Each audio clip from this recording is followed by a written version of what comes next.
할렐루야.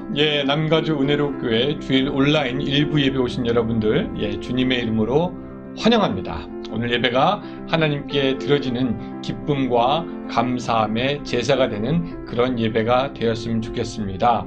예배 드리면서 여러분들의 마음의 문이 열리기를 원합니다. 예배 드리면서 하나님의 영광을 여러분들이 보기 원합니다. 예배 드리면서 뭔가 마음에 모든 아프고 힘들고 괴로웠던 것들이 회복되고 바뀌며 치유되는 그런 역사가 있는 그런 예배가 되었으면 좋겠습니다. 이 예배 오늘 저와 같이 하나님과 함께 드리도록 하겠습니다. 우리 다 같이 묵도하겠습니다.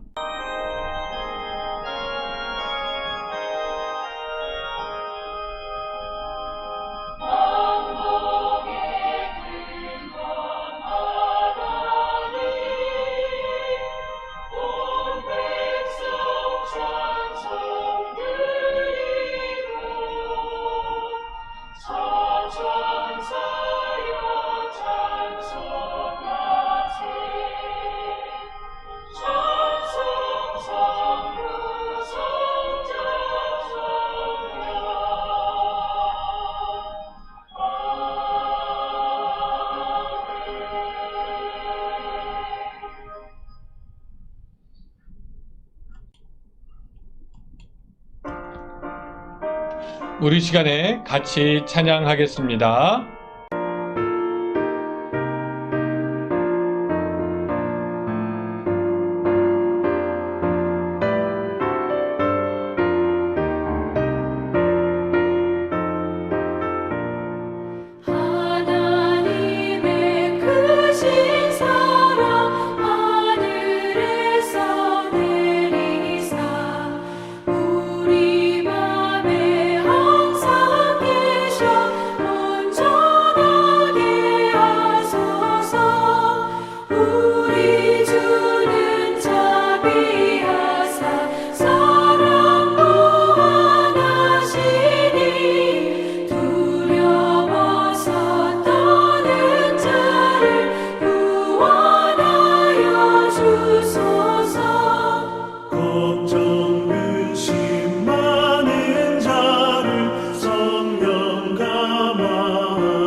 우리 시간에 같이 기도하겠습니다.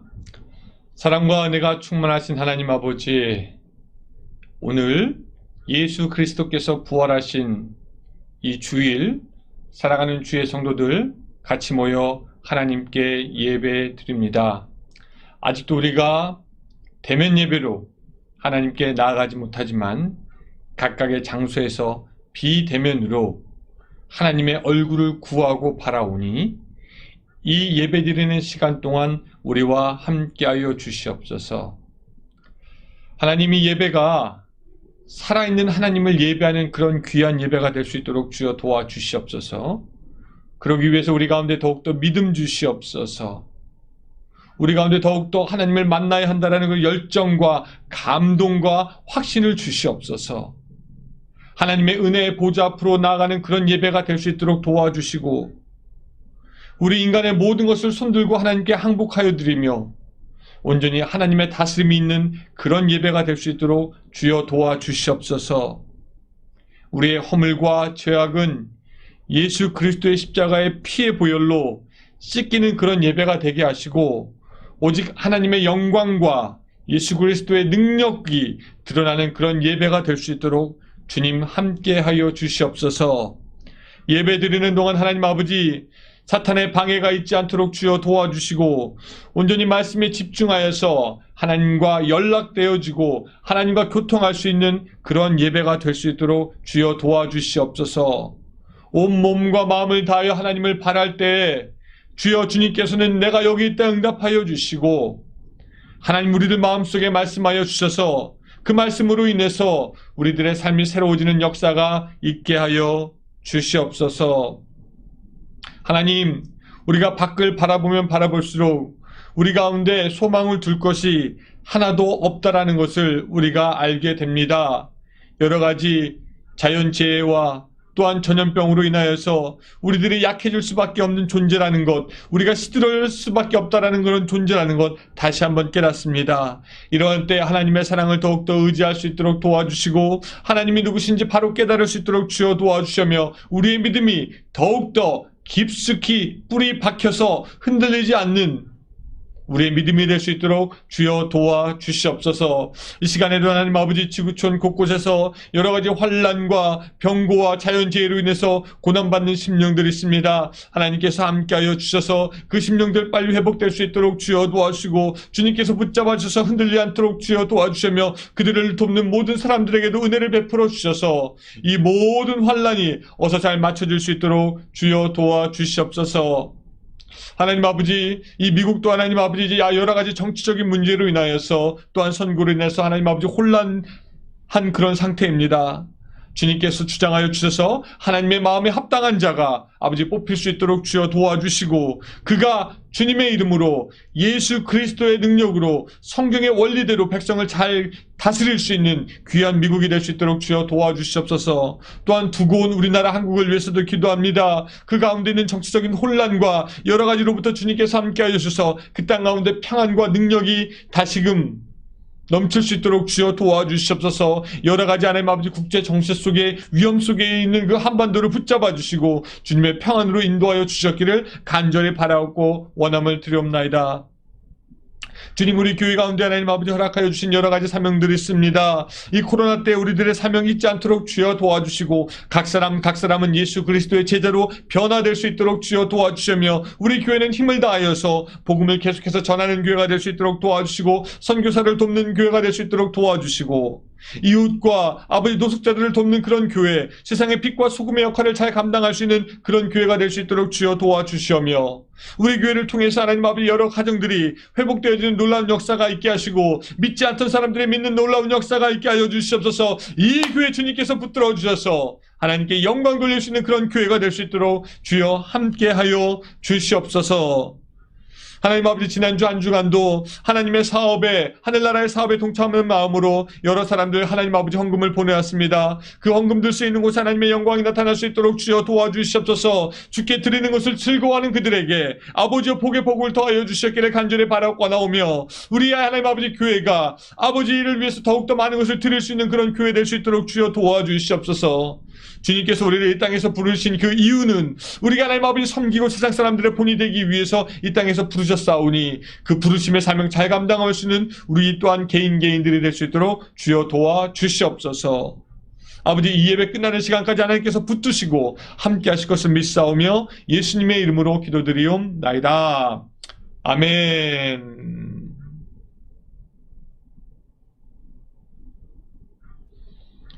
예, 감사합니다. 우리 이제 같이 성경 보도록 하겠습니다. 열왕기상 2장 13절부터 25절까지의 말씀입니다. 열왕기상 2장 13절부터 25절까지의 말씀입니다. 자, 우리 다 같이 성경 찾고 같이 읽도록 하겠습니다. 핫깃의 아들 아도니아가 솔로몬의 어머니 밧세바에게 나온지라.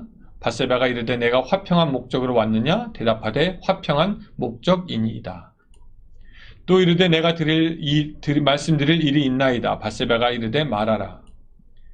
그가 이르되 당신도 아시는 바이거니와 이 왕위는 내 것이었고 온 이스라엘은 다 얼굴을 내게로 향하여 왕으로 삼으려 하였는데 그 왕권이 돌아가 내 아우의 것이 되었음은 여호와께로 말미암음이니이다. 이제 내가 한 가지 소원을 당신에게 구하오니 내 청을 거절하지 마옵소서. 밧세바가 이르되 말하라. 그가 이르되 청하건대 솔로몬 왕에게 말씀하여 그가 수냄 여자 아비삭을 내게 주어 아내를 삼게 하소서. 왕이 당신의 척을 거절하지 아니하리이다. 밧세바가 이르되 좋다. 내가 너를 위하여 왕께 말하리라.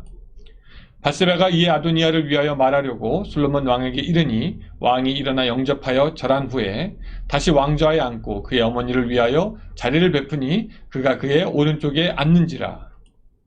밧세바가 이르되 내가 한 가지 작은 일로 왕께 구하오니 내 청을 거절하지 마소서. 왕이 대답하되 내 어머니여 구하소서. 내가 어머니의 청을 거절하지 아니하리이다. 이르되 청하건대 수냄 여자 아비삭을 아도니아에게 주어 아내로 삼게 하소서. 솔로몬 왕이 그의 어머니에게 대답하여 이르되 어찌하여 아도니아를 위하여 수냄 여자 아비삭을 구하시나이까?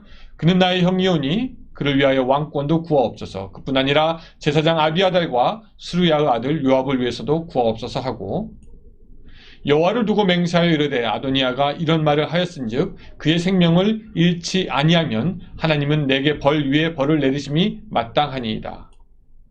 그러므로 이제 나를 세워 내 아버지 다윗의 왕위에 오르게 하시고 허락하신 말씀대로 나를 위하여 집을 세우신 여호와께서 살아계심을 두고 맹세하노니 아도니아는 오늘 죽음을 당하리라 하고 여호야다의 아들 브나야를 보내매 그가 아도니아를 쳐서 죽였더라.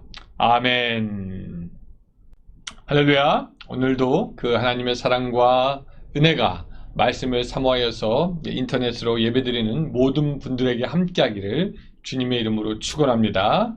우리 가까이는 예배를 돕는 스태프들과 또한 LA에 사는 우리 모든 교우들, 또 수아밑의 성도들, 또 한국, 일본, 남미에 이르기까지 이 말씀을 듣는 모든 여러분들에게 그 하나님의 큰 사랑이 예수 그리스도의 능력이 함께 하시기를 바랍니다. 자, 오늘 그 광고 드렸던 것처럼 열왕기 상에 대해서 우리 쭉 살펴볼 텐데 오늘 2장의 순서가 되겠습니다. 오늘 본문은 우리가 읽지는 않았지만 시간이 없어서 열왕기상 2장을 다 읽지는 않았지만 다윗이 이제 죽고 솔로몬이 이스라엘의 실질적인 리더로 떠오르는 것으로 이야기가 시작됩니다. 역사상 이 다윗처럼 다방면에서 탁월한 사람이 많지 않았습니다. 전쟁의 영웅이요, 위대한 군주요, 천재적인 아티스트요, 그리고 하나님의 마음에 합한 사람. 그 사람이 이제 죽음이 임박했음을 알고 자기 아들 솔로몬을 불러서 당부하는 것이 오늘 본문의 첫 번째 내용입니다. 여기서 다윗은 여호와의 명령을 지키라고 솔로몬에게 이야기를 하는데 다윗이 솔로몬에게 엄숙하게 명하는 그 유언의 장면을 보면서 저는 한 가지 떠오르는 말이 있었습니다. 어떤 그 목사님의 사모님, 제가 아는 분이 있는데 이분이 그 노인병원에서 간호사로 일하는 분이 있는데 이런저런 얘기를 하다가 이런 얘기를 저에게 했습니다. 목사님, 저는 개인적으로 암이나 큰 병에 걸려서 돌아가신 분들보다 치매에 걸렸다 돌아가신 분들이 더 불쌍한 것 같아요. 그래서 제가 물었죠. 왜요, 사모님? 그랬더니 그분이 말하기를 병으로 돌아가신 분들은 그래도 돌아가시기 전에 이것저것 삶의 마무리를 할 준비, 또 시간이 있다라는 겁니다. 물건 정리, 유언, 의식이 있을 때까지 돌아가실 준비를 하는데, 이 치매에 걸리신 분들은 기억을 잃어버리는 경우가 많아서 마지막 무엇인가 정리를 할 수 없고 유언도 남기기 힘든 경우가 많았다라는 것입니다. 이 설교 초반에 이 시간에 참 기도하고 바라기는 여러분들 모두가 이 세상에서 여러분들에게 허락된 수를 충분히 누리다가 나중에 하나님 앞에 갈 준비를 잘 하는 것은 물론이거니와 또 이 땅에 남겨진 사람들에게도 하나님을 믿는 믿음으로 축복받으라고 그렇게 좋은 말씀, 믿음의 권면을 당부할 수 있는 여러분들이 되었으면 좋겠습니다. 이 목사는 우리 빨리 죽기를 바라는 건가 보다. 이거 오해하지 마시고요. 그게 아니라 언제 올지 모르는 그 마지막 순간에도 다음 세대를 믿음으로 붙들어주는 그런 은혜가 여러분들에게 있었으면 좋겠습니다. 자, 이제 본격적으로 들어가서 3절과 4절에 있는 다윗의 권면을 보면 이런 겁니다. 쭉 줄여서 얘기하면 이거예요. 결국 하나님을 잘 따르면 형통하게 된다라는 것입니다. 하나님 앞에서 진실되게 행하면 왕위가 끊어지지 않을 것이다 라는 내용인데, 그 구조를 잘 살펴보면은 뭐뭐 하면 뭐뭐 한다 라고 되어 있습니다. 뭐뭐 하면 뭐뭐 한다. 우리는 이런 말을 조건절이라고 합니다. 어떤 결과가 조건을 지키는가 안 지키는가에 달려있기 때문입니다. 예를 들어서 운동하면 건강해진다, 법규를 안 지키면 처벌받는다, 이런 거가 되겠죠. 그렇게 다윗은 너 뭐뭐 하면 뭐뭐 한다 라고 하면서 솔로몬에게 그 유언처럼 그 당부를 하고 있습니다. 그런데 이렇게 다윗이 한 말은 사실 하나님께서 다윗에게 약속하신 것과는 조금 틀립니다. 이 사무엘하 7장에는 하나님께서 다윗에게 약속하신 것이 이런 내용이었습니다. 제가 좀 읽어드릴게요. 내 수완이 차서 내 조상들과 함께 누울 때 내가 내 몸에서 난 내 씨를 내 뒤에 세워 그의 나라를 견고하게 하리라. 그는 내 이름을 위하여 집을 건축할 것이요 나는 그의 나라 왕위를 영원히 견고하게 하리라. 내가 내 앞에서 물러나게 한 사울에게서 내 은총을 빼앗은 것처럼 그에게서 빼앗지는 아니하리라. 내 집과 내 나라가 내 앞에서 영원히 보존되고 내 왕위가 영원히 견고하리라 하셨다 하라. 그러니까 하나님이 다윗에게 애초에 약속하신 말씀은 뭐냐면 너 무엇하면은 무엇 해준다, 뭐 해하면 뭐 어떻게 될 거야 라는 그런 조건절이 아니라 그냥 하나님께서 약속하시고 성취하시고 이루신다는 약속이었습니다. 내 왕위가 영원히 견고하리라. 근데 이 다윗은 이 솔로몬에게 이야기할 때 잘 따르면 형통하게 된다, 너가 이것 하기에 달렸다라는 식으로 당부를 하고 있는 것입니다. 그러니까 이 다윗이 받았던 것은 이 절대적인 약속이었는데, 그쵸? 이 솔로몬에게 넘어오면서 이것이 조건적인 복으로 하나님의 약속이 왠지 약해진 것 같다라는 생각을 할 수가 있습니다. 영원히 견고하리라 하시다가 잘 따르면 형통하게 된다로 바뀐 것처럼 보이기 때문입니다. 근데 이것은 하나님의 약속이 다운그레이드 되었다라고 볼 것이 아니라 여기서 우리는 다윗의 믿음의 경륜과 지혜를 볼 수가 있습니다. 조금 설명을 드리면 이렇습니다. 하나님께서 계획하시는 것을 이루어가는데 거기는 우리의 인간의 책임도 있습니다. 우리가 탕자 이야기를 알지만 탕자가 그나마 어쨌든 중간에서라도 돌아왔으니까 그 집에서 아들의 신분을 누릴 수 있었던 것이지 끝까지 돌아오지 않았다면 그는 그저 객사했을지도 모르죠. 하나님께서는 오늘 우리에게도 많은 것을 약속하여 주십니다. 믿음으로 얻는 구원, 거저주시는 은혜, 때때마다 공급하시는 그 능력, 하늘의 복, 하나님은 모든 것을 주십니다. 근데 그렇다고 해서 우리가 어떻게 살든지 무엇을 하든지 그 하나님의 복을 다 누릴 수 있다는 이야기가 아니고, 또 한 번 구원은 영원한 구원이어서 그 후에는 우리가 어떻게 살아도 상관이 없다라는 것이 아닙니다. 여러분, 우리가 받은 세례는 우리의 구원을 보장해 주는 것이 아니고요, 우리가 받은 은혜가 우리의 의인됨을 확정해 주는 것이 아닙니다. 우리가 종교적인 생활을 잘한다고 해서 그것이 하나님의 자녀된 것을 책임지지 못합니다. 중요한 것은 나는 지금 하나님 앞에 어떻게 살고 있는가, 이것이 중요합니다. 어릴 적에 주일학교 잘 다닌 것 중요하죠. 유아세례 받은 것 좋은 신앙의 유산입니다. 중고등학교 시절, 대학교 시절에 뜨거웠던 경험이 있는 것 귀한 것입니다. 그런데 지금 나는 예수 그리스도의 제자로서 말씀에 얼마나 책임감 있게 행동하고 있는가, 이것이 중요한 문제가 되죠. 하나님의 무한한 사랑에 대한 나의 책임 있는 행동이 있어야 하는 것이고요. 예수 그리스도의 거저주신 놀라운 복음에 대한 나의 책임 있는 반응이 있어야 하는 것이고, 그렇게 생각해 보면은 이 다윗의 아들인 솔로몬도 여호와의 명령을 지켜야 형통하게 되었다면은, 여러분, 오늘 우리는 얼마나 더 예수 그리스도의 제자가 되는 삶을 살아야 합니까? 사랑하는 여러분, 영원한 하나님의 복은 우리에게 주어졌지만 그것이 우리의 말씀에 대한 순종으로 비로소 열리게 되는 것임을 깨달으시기 바랍니다. 오늘 본문을 계속해서 보면은 이 아도니아가 솔로몬의 어머니 밧세바를 찾아가는 것을 보게 됩니다. 사실 이것이 좀 예사로운 일이 아닙니다. 이 아도니아는 어쨌든 이 죄를 지은 이제 역적의 신세가 되었으니까 함부로 처신할 수 없고 조용하며 근신하면서 살아야 하는데, 무려 왕의 어머니 밧세바를 만나러 옵니다. 그 아도니아를 본 밧세바 역시 그 마음이 편하지 않았을 겁니다. 저 아도니아가 큰일을 낼 뻔했지. 다행히 다윗 왕이 있었기에 망정이지, 다윗 왕이 없었다면 만약에 아도니아가 왕이 됐고 그렇게 되면 나와 솔로몬은 어떻게 됐을지도 모르지. 근데 저 인간이 왜 나를 찾아왔을까? 아마 밧세바는 그렇게 긴장했을 겁니다. 그 아도니아의 등장을 보면서 사실 밧세바는 머릿속이 점점 복잡해졌을 겁니다. 저 아도니아가 없어야지 우리 왕, 우리 아들 솔로몬의 왕위가 더 굳건해지지 않나? 저 아도니아라는 그 인간이 자기 아버지도 반역한 인간인데 언제 또 우리 왕 솔로몬을 반역해서 일어날지 모르는데, 저 인간 눈에 가시네라고 생각할 수 있었을 것입니다. 그래서 밧세바는 껄끄러운 불청객 아도니아가 왔을 때 먼저 물어봅니다. 오늘 성경 보면 뭐라 나왔냐면 평화를 위해서 왔느냐라고 물어봅니다.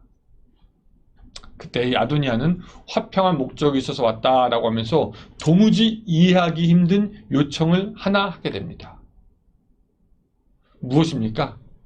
먼저 그 요청이 자신에게 그리 과한 것이 아니고 자기 형편을 참작해달라고 한 자락 딱 깔면서 얘기합니다. 이렇게 얘기하죠. 원래는 왕위가 내 것이었는데 그 왕권이 여호와로 말미암아 아우 솔로몬에게 돌아갔습니다. 그래서 말인데 한 가지 부탁하고 싶은 것이 있습니다. 그것은 이 솔로몬 왕에게 말해서 수넴 여자 아비삭을 나의 아내로 삼게 해주십시오 라는 것이었습니다. 그리고 밧세바에게 확신을 더하게 하려고 왕이 당신의 청을 거절하지 않을 것입니다 라고 덧붙입니다. 밧세바가 왕의 어미로서 왕궁의 후궁들을 관리하기에 밧세바에 가서 그런 요청을 하는데, 사실 이런 아도니아의 요청은 굉장히 비상식적인 거였습니다. 고대 근동에서 자식이 아버지의 아내나 첩을 범하거나 후왕이 선왕의 아내나 첩을 범하는 것은 매우 중요한 상징적인 의미를 가집니다. 특별히 성경은 이런 행위를 아버지의 침상을 범하는 것, 더럽히는 것이라고 말하고요. 이런 행위는 아들이 자신을 아버지와 동등한 위치에 둔다는 것을 상징하는 것이고, 그래서 이런 일은 보통 쿠데타를 통해서 정권을 장악한 사람들이 주로 행하는 것이었습니다. 그래서 우리가 알지만 다윗의 아들 압살롬이 자기 아버지 다윗을 반역한 후에 제일 먼저 한 일이 뭐냐면 아버지의 첩들을 공개적으로 범하는 것이었습니다. 백주대낮에. 여러분, 이와 같은 상황에서 아도니아가 다윗 왕의 여인이었던 아비삭을 달라고 하는 것입니다. 아도니아는 왜 그런 요청을 했을까? 크게 두 가지, 작게 세 가지 이유가 있었을 것이라고 성경학자들은 이야기합니다. 첫째, 아도니아는 자기의 왕권을 주장하기 위해서 왕권에 대한 미련이 있어서 이를 꾸미는 것이었다라는 거죠. 자기의 정치적 권력을 새롭게 구축할 목적으로 하여 그것을 포석으로 삼기 위해서 아비삭을 취하고자 했다는 겁니다. 이런 거죠. 내 아비 다윗의 여자가 이제 나의 여자다. 그러므로 내 아비 다윗의 자리는 내가 차지하는 것이 맞다. 이런 식의 논리를 펼치려고 했다는 것이죠. 또 둘째, 어떤 학자들은 이렇게 얘기해요. 아도니아가 왕권을 놓친 후에 마음이 괴롭던 차에 다윗 왕에게 속했던 아비삭이라는 아름다운 여인을 차지함으로 그 자신의 욕정을 채우는 것과 동시에 마음에 조그만 위로를 얻으려고 그 여인을 달라고 했을 수도 있다라고 성경학자들은 이야기합니다. 평소에 연모했던 여인을 차지하고 싶다라는 겁니다. 이것도 굉장히 가능성이 있고요. 또 세 번째는 뭐냐면 첫 번째, 두 번째 이유가 다 포함된다는 것입니다. 자기의 정치적 권력을 쌓는 것과 동시에 다윗의 여인을 취함으로 욕정을 채우고 그렇게 해서라도 자기의 마음을 달래려고 했던 것이었다. 근데 여러분, 아까도 제가 얘기했지만 여러분들이 밧세바였다면은 선왕 다윗의 여인을 달라고 하는 그 아도니아, 또 자기 아들의 미래의 위협이 될 인물을 보고 어떤 생각을 했을까요? 아마도 호호 이것 봐라, 얘가 아주 잔머리 굴리고 있네, 너가 아주 분간을 못하는구나 하고 아마 분노를 발했을 겁니다. 이것이 당시 사회에서 정상적인 반응입니다. 우리는 여기서 이렇게 어리석은 아도니아로부터 배워야 할 것이 있습니다. 성경은 어리석은 자들의 두 가지 특징을 말해주는데, 첫 번째, 어리석은 자는 하나님을 존중하지 않습니다. 사실 아도니아는 여호와가 자기의 동생에게 왕권을 넘겼다는 것을 아는 순간 그는 손을 털고 뒤로 물러나야만 했습니다. 왜? 정치와 권력이 자신의 것이 아니라는 것을 알고 손을 들고 여호와 하나님의 긍휼하심을 구해야 했었죠. 다른 살 길을 겸손하게 구해야만 했습니다. 그런데 아도니아는 이 모든 일을 행하신 여호와를 두려워하지 않고 오히려 이렇게 생각합니다. 여호와 때문에 나의 왕권을 빼앗겼다라고 생각한 것이죠. 자신의 말대로 왕권이 솔로몬에게 간 것은 여호와 때문에 말미암은 것인데, 그것을 알면서도 자기의 권력의 기반을 세우려고 했다라는 것, 이것은 여호와를 존중하지 않은 것이고 현직 왕인 솔로몬의 분을 바라게 하는 것입니다. 그렇기 때문에 솔로몬은 이참에 자기의 통치에 화가 될지도 모르는 아도니아를 지금 제거하는 것이 낫다라고 생각하고 바로 아도니아의 살해를 명하게 됩니다. 여러분, 이런 면에서 볼 때 이 다윗왕은 굉장히 지혜로워요. 그는 하나님을 존중합니다. 아도니아와는 전혀 틀려요. 그는 충분히 사울왕을 이길 수 있었고 제압할 수 있는 그 상황에서 사울왕도 여호와의 기름 부으신 왕이니 내가 그를 죽일 수 없다라고 하면서 죽일 수 있는데 죽이지 않고 오히려 그에게 쫓겨다니는 쪽을 선택합니다. 이것이 바로 다윗이 여호와를 존중했던 모습이 되는 것이죠. 다윗은 시편 131편에서 다음과 같이 고백합니다. 여호와여, 내 마음이 교만하지 아니하고 내 뜻이 오만하지 아니하오며 내가 큰 일과 감당하지 못할 놀라운 일을 하려고 힘쓰지 아니하나이다 라고 하면서 다윗은 하나님과 하나님이 하신 일을 존중하지만 이 아도니아는 그 하나님과 하나님이 하신 일을 존중하지 아니하고 오히려 거역하기를 다시 한번 되풀이하는 것입니다. 하나님은 하나님을 존중한 다윗의 편을 드셨지만 또 그에게 놀라운 은혜를 허락하셨지만 하나님을 존중하지 않고 권력에 집착하고 하나님이 하신 일을 신경 쓰지 않았던 아도니아를 그의 동생으로부터 심판받게 하시는 것을 오늘 본문에서 우리가 알 수가 있습니다. 두 번째, 어리석은 자의 특징은 무엇이냐면 육체에 따라서 산다라는 것입니다. 아도니아가 정치 권력의 욕망이 없었다면, 그래서 그냥 아비삭을 달라고 한 이유가 자기의 만족을 위해서라면은 그는 육체를 따라서 살았던 사람입니다. 근데 육체를 따라서 살아도 정도 것이지 그는 결코 건드리면 안 될 여인을 달라고 한 것입니다. 이미 아비삭은 다윗을 통해서 솔로몬에게 속하게 되어진 여인입니다. 솔로몬은 당연히 아도니아의 욕정을 채우기 위해서 자기 아버지 다윗의 여자를 줄 리가 없습니다. 이런 기본적인 상식도 이 아도니아는 없었을까라고 생각되지만 그는 어쩌면 자기의 처지에 대한 공허함과 육체의 탐욕에 사리를 판단할 능력을 잃었던 것으로 보입니다. 다윗이 하나님을 존중하여 행한 것은 잘한 것이지만 다윗도 밧세바와 더불어 육체에 따라서 살다가 간음을 저질렀습니다. 그의 아들 아도니아도 다윗의 나쁜 면을 본받아 육체를 따라 사는 모습, 그래서 사리 분별을 못하는 그런 모습을 우리가 씁쓸하게 오늘 지켜보게 되는 것입니다. 사도 바울은 그런 사람을 일컬어 저희의 신은 배요라고 말합니다. 영어로는 Their God is their stomach 혹은 Whose God is their belly라고 이야기합니다. 그냥 자기의 몸만을 위해서 사는 사람입니다. 이렇게 육에 속한 사람에 대해서 바울은 이렇게 얘기하죠. 육에 속한 사람은 하나님의 성령의 일을 받지 아니하나니 저희에게는 미련하게 보이며 또 깨닫지도 못하나니 이런 일은 영적으로야 분변함이니라.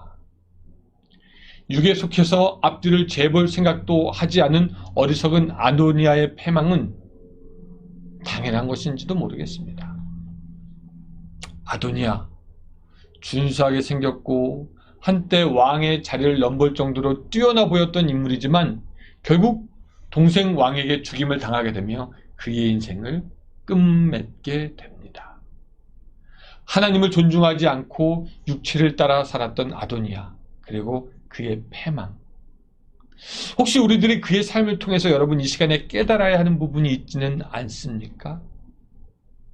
사랑하는 여러분, 하나님을 모든 일에 존중하여 그분의 뜻대로 하되 육이 아닌 성령을 따라서 살아가는 여러분들이 되시기를 주님의 이름으로 축원합니다. 한편 아도니아가 밧세바에게 갔을 때 이 밧세바는 앞에서는 흔쾌히 그래 솔로몬에게 그 말을 전하겠다라고 합니다. 그러나 아까 말했지만 이 밧세바의 마음이 편하지만은 않았고요. 여러 가지 생각이 많았을 겁니다. 근데 이 밧세바는 지금이 좋은 기회라고 생각했을 것입니다. 어떤 좋은 기회요? 아도니아를 제거할 수 있는 기회. 그래서 밧세바는 주도 면밀하게 머리를 쓰는 듯 쓰지 않는 듯 어리숙하게 보이게 하면서 머리를 씁니다. 이번 기회를 통해서 역적 아도니아를 멸해버리자. 그래서 아도니아에게 내가 너 사정을 왕에게 말하겠다라고 하면서 솔로몬에게 갑니다. 그리고 20절에 보니까 밧세바는 솔로몬에게 나의 청을 거절하지 말아 주십시오라고 넌지시 깔고 딱 한마디 합니다. 무슨 말이냐면 수넴 여자 아비삭을 아도니아에게 주어 아내로 삼게 하라는 것입니다.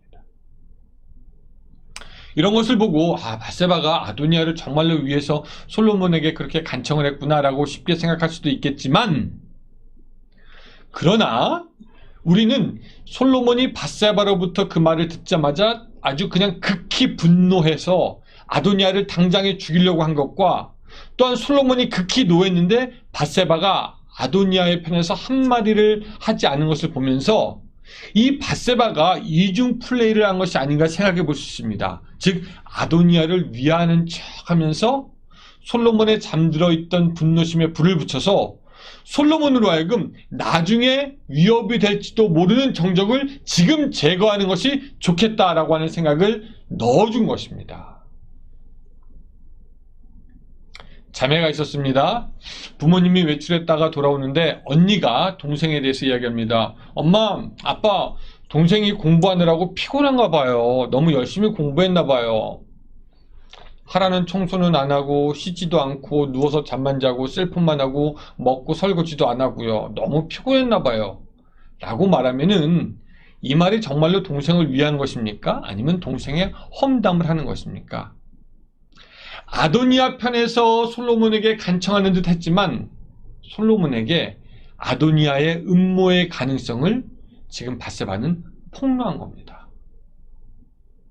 밧세바는 솔로몬이 이전에 아도니아에게 베풀었던 관용이 실수였고 아도니아를 살려주는 것이 큰 위협이 될 수도 있겠다 생각했기에 사실은 솔로몬을 자극해서 아도니아를 죽게 만든 것이 아닌가 추정해 볼 수 있습니다.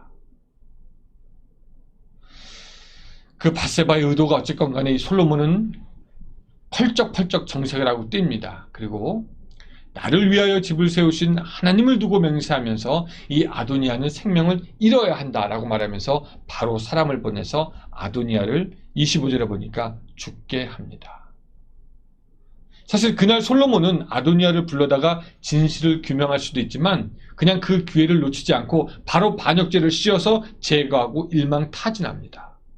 자, 여기서 여러분 퀴즈. 아도니아가 죽던 날 밧세바가 좋아했을까요? 아니면 혹시나 자기가 말한 것 때문에 죽은 것이 아닌가 해서 슬퍼하고 걱정하고 근심했을까요? 여러분들은 어떻게 생각하십니까? 그리고 이제 그 이후부터 솔로몬의 엄청난 정적 제거, 피해 복수가 시작이 됩니다. 먼저 제사장 아비아달을 추방하게 됩니다. 또 다윗 왕 때부터 다윗을 위해서 일했던 요압을 처형합니다. 솔로몬이 요압을 죽인 가장 큰 이유는 요압과 아도니아와의 관계 때문이죠. 요압 역시 아도니아 편에서 언제든지 솔로몬에게 위협이 될 수 있다고 여겼기 때문에 그는 요압을 죽입니다. 그리고 선왕 다윗을 저주한 시므이를 죽이기에 이릅니다. 44절에서 솔로몬은 시므이를 죽이는 이유가 자기 아버지 다윗에게 행한 일 때문이라고 이야기하지만 사실은 시므이까지 제거해야지 권력을 완전히 장악하게 될 것이라는 것을 알고 있었기 때문이죠. 이것은 제가 말하는 것이 아니라 성경학자들의 이야기이기도 합니다.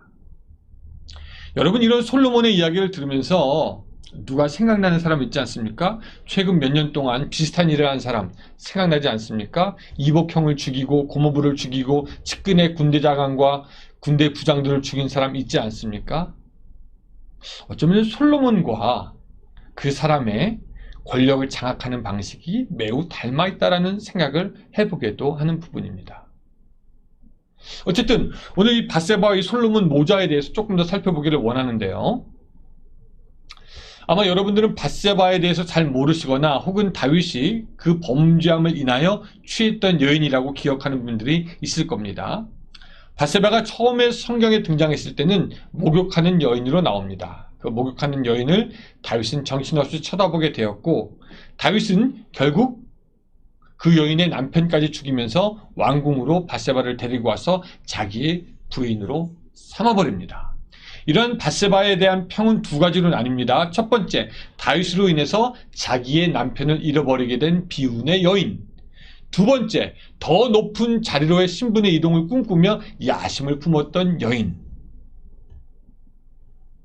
여러분들은 어느 쪽입니까? 지금까지 밧세바에 대한 얘기를 듣고 말이죠. 조금 더 이야기 들어보시기 바랍니다.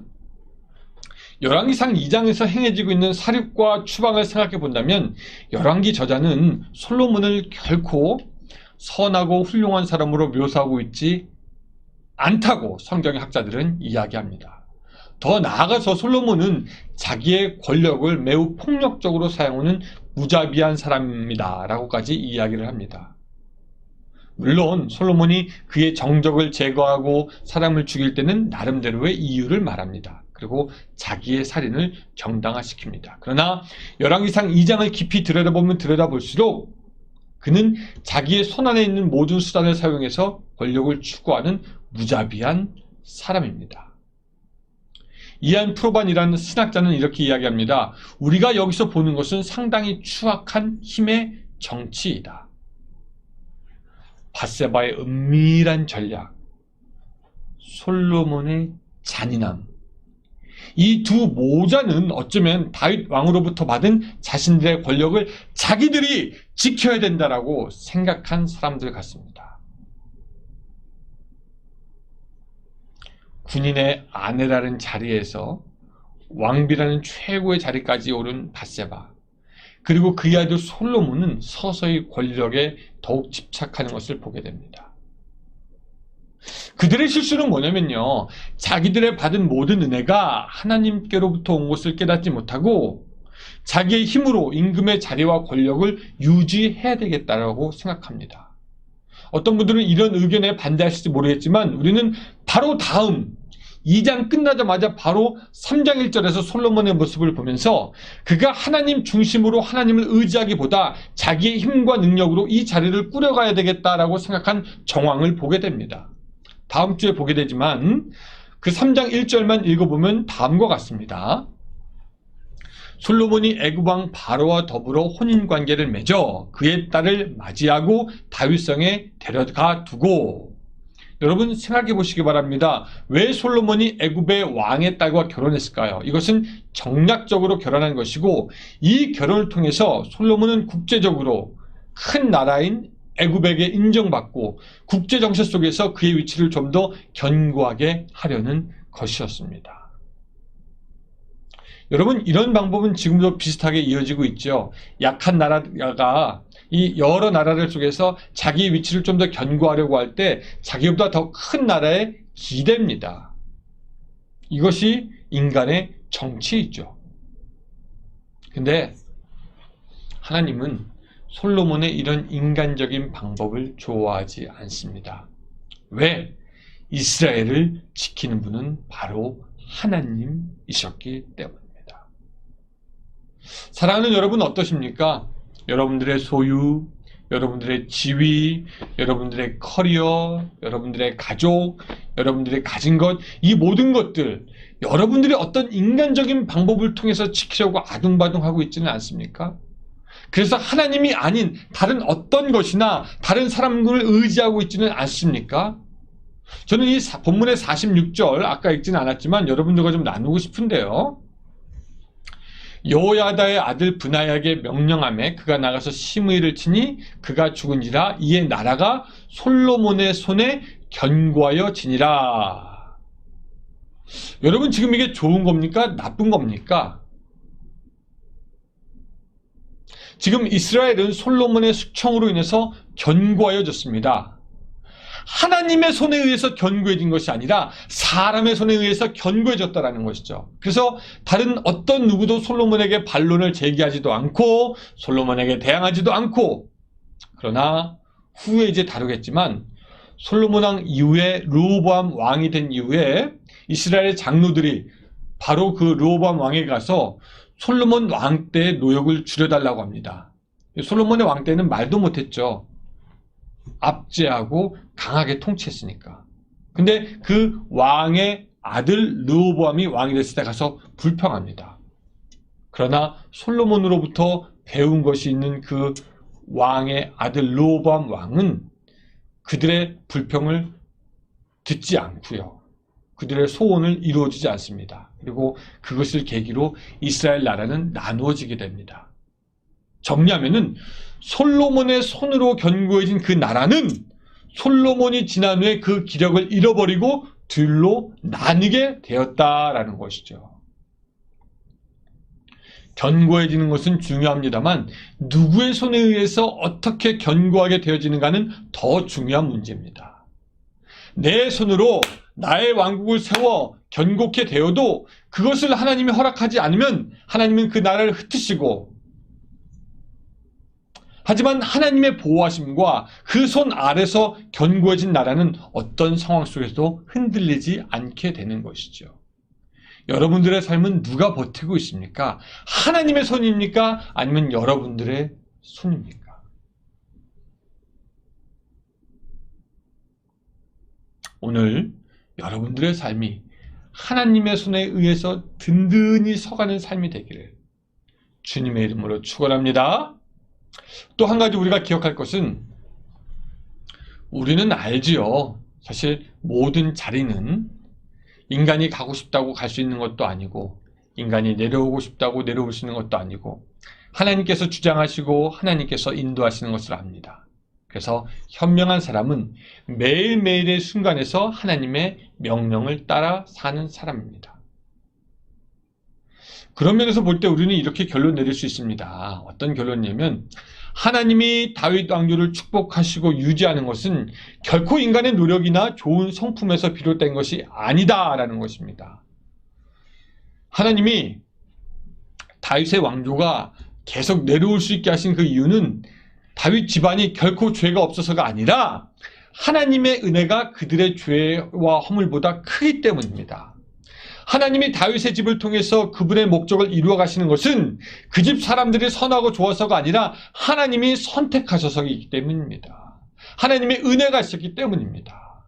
하나님의 사랑이 함께 하셨기 때문이고 하나님의 복이 그들과 함께 있었기 때문이죠. 여러분, 그렇게 볼 때 하나님이 오늘 우리를 지금까지 살게 하시고 또한 우리가 이렇게 지금까지 이렇게 누리고 있고 이렇게 허락하신 그 이유가 뭐냐면 우리가 선하게 살았기 때문이 아니라는 것입니다. 하나님의 은혜를 받을 만큼 우리가 귀하고 죄가 없기 때문이 아닙니다. 우리가 하나님께 무엇인가 열심히 하고 많이 바쳤기 때문이 아니라 오직 하나님이 우리를 불쌍히 여겨주시고 우리에게 은혜를 값없이 주시기를 기뻐하시고 우리에게 복 주시기를 원하셨기 때문에 오늘 우리는 누릴 수 있는 자격이 없지만 오직 하나님께서 허락하셨다. 하나님의 은혜가 우리에게 있었다라는 결론을 내리게 되는 것입니다.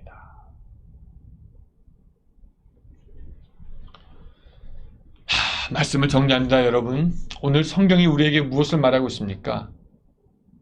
너의 삶이 누구로부터 시작해서 너의 삶을 붙들고 있는 것이 누구냐? 너의 보잘것없는 선함과 선행 때문이 아니라 너의 열심과 능력이 아니라 바로 하나님이 너를 붙잡고 있는 것은 아니냐? 성경이 물어보고 있습니다. 그래서 너 어떻게 살아야 되겠냐? 하나님의 놀라운 그 은혜 앞에 그 책임 있는 믿음 있는 자로서의 책임 있는 행동을 해야 되지 않겠느냐? 오늘 성경이 우리에게 말씀하고 있는 것입니다. 다윗은 솔로몬에게 책임 있게 행동해야 한다라고 말씀하셨습니다. 그리고 아도니아의 삶은 우리가 그렇게 어리석은 자의 삶을 살 것이 아니다라는 것을 가르쳐주고 있고요. 솔로몬과 밧세바의 이야기를 통해서 우리에게 주어진 모든 은혜가 하나님의 것이니 내가 나의 힘으로 무엇을 하려고 하지 말고 하나님을 따라서 순종하는 것이 귀하고 지혜로운 삶이다라는 교훈을 얻게 되는 것입니다. 여러분, 오늘이 열왕기상 2장 앞에 우리가 같이 한번 무릎 꿇고 하나님, 그렇습니다. 오늘 나의 삶을 인도하여 주시옵소서. 나의 삶은 주님 것입니다. 고백하며 하나님께 나아가는 여러분들의 삶이 되시기를 주님의 이름으로 축원합니다. 기도하겠습니다.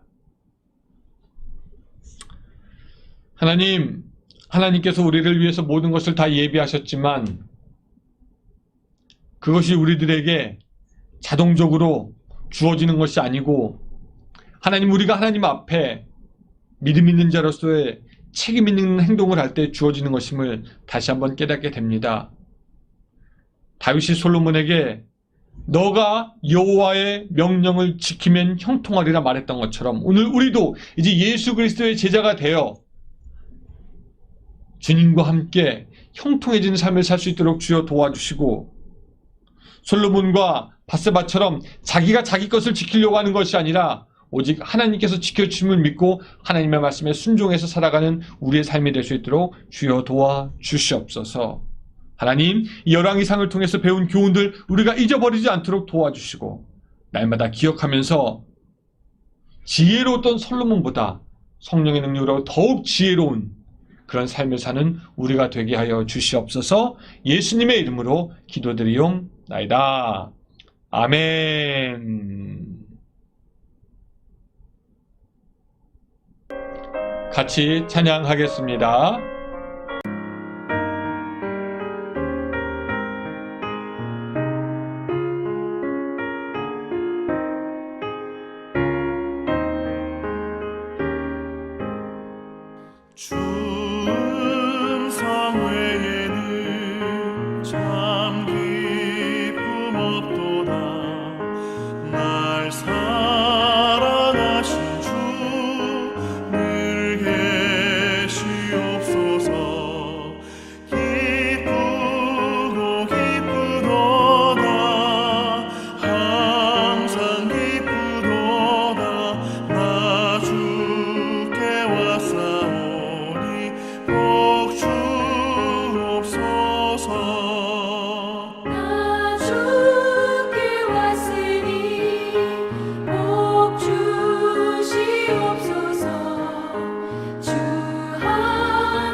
축도하겠습니다. 이제는 우리 구주 예수 그리스도의 은혜와 하나님의 사랑과 성령님의 감화 감동이 이제 하나님께 모든 것을 의지하고 하나님이 원하시는 길로 걸어가야 되겠다 결심하는 모든 성도들 위해 함께 하시기를 간절히 축원하옵나이다. 아멘.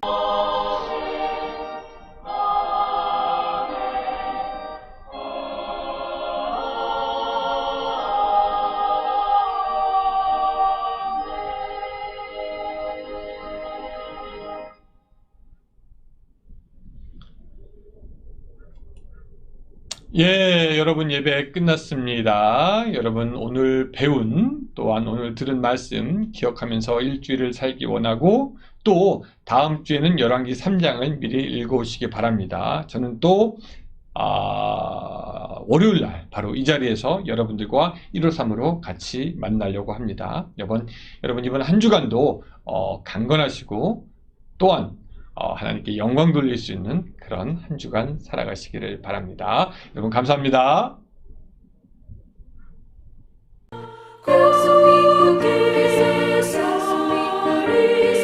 영원하신 말씀이 굳게 서리